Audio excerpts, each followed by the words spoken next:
Hello friends, welcome to Smriti coaching classes and learn with Rajni. आज हम 10 minute में सबसे ज़्यादा पूछे जाने वाले डिटरमिनर्स करने वाले हैं, सम और एनी। बहुत सारे स्टूडेंट्स को इस टॉपिक में कंफ्यूजन रहती है। आज सिर्फ 10 मिनट में आपकी सारी कंफ्यूजन दूर करके जाऊंगी, ये मेरा आपसे वादा है। सम कहाँ यूज़ करेंगे और एनी का यूज़ कहाँ करेंगे, आपको अब और ज़्यादा कंफ्यूज होने की इसमें ज़रूरत नहीं है और ऐसा पढ़ा के जाऊंगी कि जीवन में कभी नहीं भूलोगे, वो भी बहुत ही शानदार कॉन्सेप्ट और पीपीटी के साथ। आइए स्टार्ट करते हैं। सम और एनी दोनों ही मात्रा और संख्या, सम भी मात्रा और संख्या बताता है, एनी भी मात्रा और संख्या बताता है, मात्रा और संख्या। जैसा कि आप सब जानते हो कि डिटरमिनर्स जो हैं वो कहाँ यूज़ किए जाते हैं, नाउन से पहले। ठीक है, नाउन से पहले डिटरमिनर्स का यूज़ किया जाता है। जब भी आप डिटरमिनर्स के क्वेश्चन अटेम्प्ट करो, आप उस नाउन पे फोकस करो जिस नाउन के लिए उस डिटरमिनर का यूज़ किया जा रहा है, आपके सारे क्वेश्चन सही होंगे। आइए सम को पढ़ते हैं। पहले सम का यूज़ मात्रा और संख्या दोनों बताने के लिए किया जाता है। इसका मतलब होता है कुछ या थोड़ा। एनी का यूज़ भी मात्रा और संख्या बताने के लिए किया जाता है, इसका मतलब होता है कोई। सम को यूज करेंगे काउंटेबल प्लूरल नाउन और अनकाउंटेबल नाउन। आपको ये पता होना चाहिए, काउंटेबल नाउन्स वो होती हैं जिनको हम काउंट कर सकते हैं, उनका सिंगुलर और प्लूरल दोनों बनता है। अनकाउंटेबल नाउन्स वो होती हैं जिनको हम काउंट नहीं कर सकते हैं। अनकाउंटेबल नाउन्स जो हैं वो हमेशा क्या रहती हैं, हमेशा सिंगुलर रहती हैं। अनकाउंटेबल नाउन का प्लूरल नहीं बन सकता है, हमेशा सिंगुलर रहेंगी। तो सम का प्रयोग काउंटेबल प्लूरल, अगर काउंटेबल नाउन है तो वो प्लूरल होनी चाहिए, सिंगुलर काउंटेबल के साथ नहीं होगा। बुक्स होना चाहिए, बुक नहीं होगा। और अगर अनकाउंटेबल नाउन है तो वो सिंगुलर होनी चाहिए। अफर्मेटिव सेंटेंस में सम का प्रयोग करते हैं। एग्जाम्पल्स देखिए, I have some money. Money क्या है, मनी अनकाउंटेबल नाउन है। यस, मनी अनकाउंटेबल नाउन है। और रुपी जो होता है, रुपी काउंटेबल होता है। रुपी क्या होता है, रुपी काउंटेबल है और मनी अनकाउंटेबल है। रुपयों को गिन सकते हैं, धन या राशि को गिना नहीं जा सकता है। तो मनी अनकाउंटेबल है, उसके पहले सम का प्रयोग हुआ है। There are some students in the classroom. Classroom में कुछ स्टूडेंट, थोड़े स्टूडेंट हैं। स्टूडेंट्स काउंटेबल प्लूरल नाउन है। क्या मैं यहाँ पर स्टूडेंट कर दूं, क्या मैं यहाँ पर सिंगुलर काउंटेबल नाउन कर दूं? बिल्कुल नहीं कर सकती। काउंटेबल नाउन आ रही है सम के बाद तो वो प्लूरल आएगी, और अगर सिंगुलर नाउन है तो वो अनकाउंटेबल होनी चाहिए। आइए एनी का देखते हैं। एनी का यूज काउंटेबल प्लूरल वही जैसा सम के साथ है, काउंटेबल प्लूरल या सिंगुलर और अनकाउंटेबल नाउन के साथ किया जाता है। सम का प्रयोग हम काउंटेबल सिंगुलर के साथ नहीं कर सकते, लेकिन एनी का प्रयोग हर टाइप की वर्ब्स के साथ किया जा सकता है, चाहे वो काउंटेबल सिंगुलर हो, प्लूरल हो या फिर अनकाउंटेबल नाउन हो। एनी का प्रयोग हम निगेटिव और इंटेरोगेटिव सेंटेंसेस में करेंगे। एग्जाम्पल्स देखिए, I don't have any sugar. Sugar क्या है, शुगर अनकाउंटेबल नाउन है, उसके पहले एनी का प्रयोग हुआ है निगेटिव सेंटेंस में। ये इंटेरोगेटिव सेंटेंस है। Do you have any brothers, क्या तुम्हारे कोई भाई हैं? ब्रदर्स क्या है, ब्रदर्स काउंटेबल प्लूरल नाउन है। क्या यहाँ ब्रदर्स की जगह ब्रदर भी हो सकता है? बिल्कुल हो सकता है। एनी के बाद काउंटेबल सिंगुलर और प्लूरल दोनों टाइप के नाउन आ सकती हैं। आगे चलिए, सम का प्रयोग अफर्मेटिव पॉजिटिव सेंटेंस में करते हैं। आई have some money.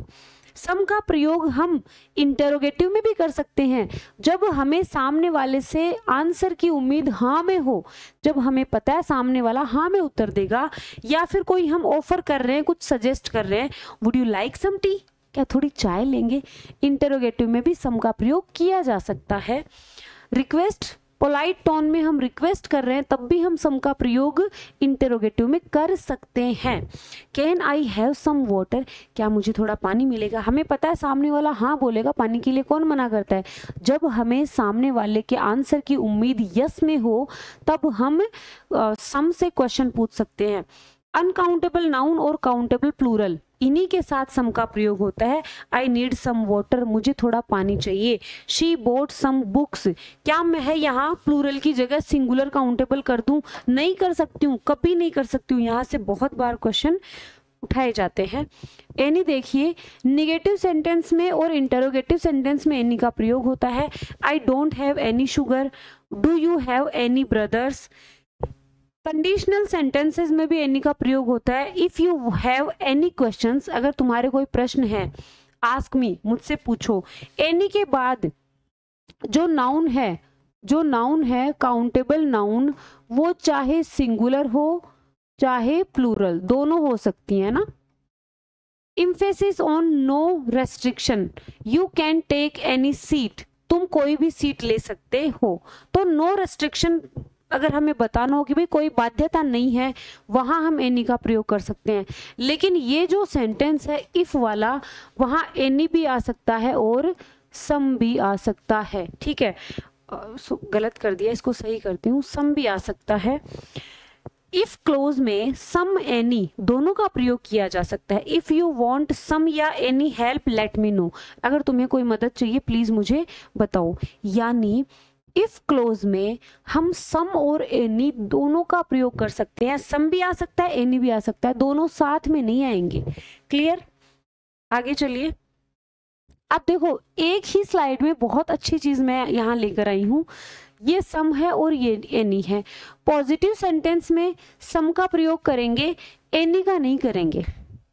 Positive sentence में आई नीड सम वाटर आएगा, आई नीड एनी वाटर नहीं आएगा। ठीक है, यहां सेंटेंस लिखती हूं मैं, आई नीड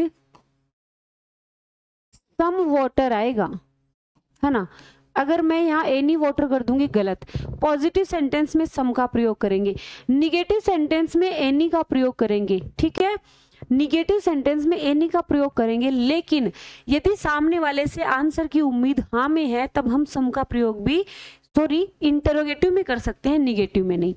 निगेटिव में कभी भी सम का प्रयोग नहीं करेंगे, निगेटिव में हमेशा एनी का प्रयोग होगा। और इंटरोगेटिव सेंटेंस जब प्रश्न पूछेंगे तो सम और एनी दोनों से पूछ सकते हैं। कुछ ऑफर कर रहे हैं तब सम से पूछ लेना, और अगर कोई इंफॉर्मेशन पूछ रहे हैं तब एनी से पूछ लेना। कंडीशनल सेंटेंस में एनी आ जाएगा। इफ जो क्लोज है, यहां लिख लीजिए, इफ क्लोज में सम भी सही है और एनी भी सही है। और काउंटेबल अनकाउंटेबल नाउन दोनों के लिए, काउंटेबल नाउन के लिए भी सम आता है, अनकाउंटेबल नाउन के लिए भी सम आता है। काउंटेबल नाउन के लिए एनी आता है, अनकाउंटेबल नाउन के लिए भी एनी आता है। लेकिन शर्त जो है वो ये है कि सम का प्रयोग सिर्फ काउंटेबल प्लूरल नाउन के लिए होता है, काउंटेबल सिंगुलर नाउन के लिए नहीं होगा। यहां मैं स्टूडेंट कर दूं तो वो गलत हो जाएगा। कभी भी काउंटेबल सिंगुलर नाउन के साथ सम का प्रयोग मत करना। एनी का प्रयोग हर टाइप की नाउन के साथ होता है।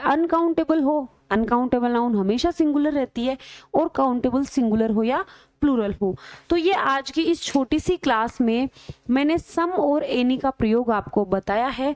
पूरी कोशिश करी है कि ये इस कॉन्सेप्ट को, ये जो दो डिटर्मिनर्स हैं, इसके कॉन्सेप्ट को अच्छे से क्लियर करवाऊं। और दोनों ही मात्रा भी बताते हैं, संख्या भी बताते हैं।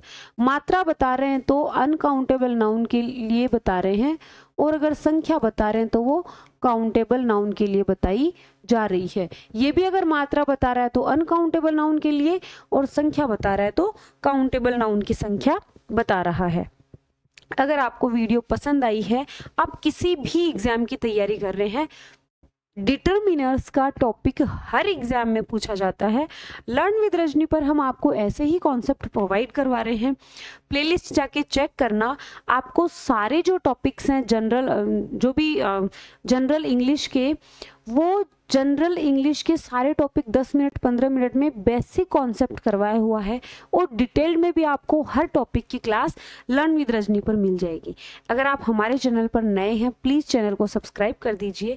वीडियो पसंद आई प्लीज़ वीडियो को लाइक करके जाना, और ज़्यादा से ज़्यादा स्टूडेंट्स तक इसको शेयर करना। Thank you so much.